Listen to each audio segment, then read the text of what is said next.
No, sir. With $1 billion, if you that get rid is of the absolutely you know what, you're not true. You're doing it. You're going to have tape. True. Gentlemen. I hate to raise my voice, but I see it seems to be. Why shouldn't I be different than the two of you? Not only was it a heated discussion between Trump and Biden, there were heated exchanges between the moderator and Trump as well. Joining me now to discuss the highlights from the first presidential debate is Texas Congressman Brian Babin. Thank you, Congressman. So, you know, what's your takeaway? I mean, the American people seem to be the biggest loser in this. I don't even know what to call it. Fight, mosh pit. It looked like a brawl out behind the gymnasium. That's what it looked like. Who won? Oh, I think the president came out ahead. He certainly was forceful, and that's his nature. And I tell you what, I think that Joe Biden has shown himself to be a complete hypocrite.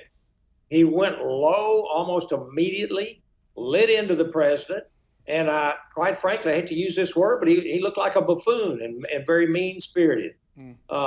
And I only wish that he would land on one side of these issues and stay there instead of changing on a daily basis. It's incredible how much he tried to distance himself from AOC and from Bernie Sanders, the Green New Deal, and stacking the court.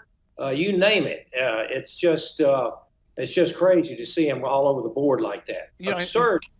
At one point, Trump turned to Vice President Biden and said, you know what, you just lost the far left, and pointing out what you just said right there, AOC and the far left, the Bernie Sanders wing of the party. Can Biden, win without that wing of the party? I really don't think he can.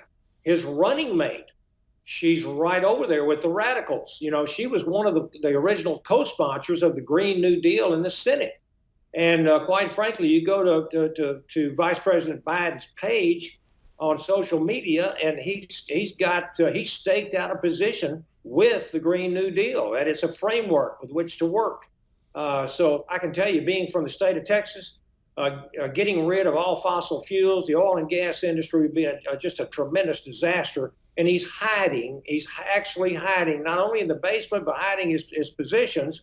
Because I remember distinctly seeing him, Eric, and hearing him say that he was going to retrain all of the oil and gas workers in the country into other industries. So obviously he's against fossil fuels. Well, yeah, and I think you're hitting on exactly the reason why he pushed away from the Green New Deal is because he has to win Pennsylvania.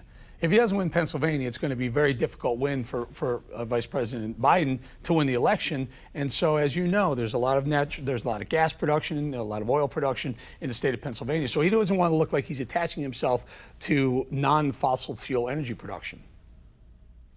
Not at all. I think he's got to have middle of the road folks.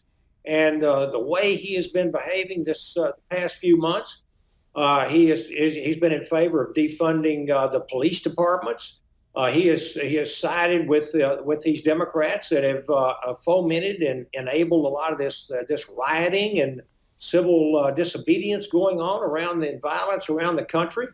And I'll tell you something else. I was very disappointed in Mr. Wallace last night, because I think certainly both of them were interrupting. There's no question about it, but he really came down hard on the president and pretty much ignored Mr. Biden. And I think that his true colors may have come out there. I'm very disappointed to see that. Yep. All right, we're going to have to leave it there. We ran out of time. I want to say thank you to Congressman Brian Babin from Texas. Appreciate your time, sir. Absolutely.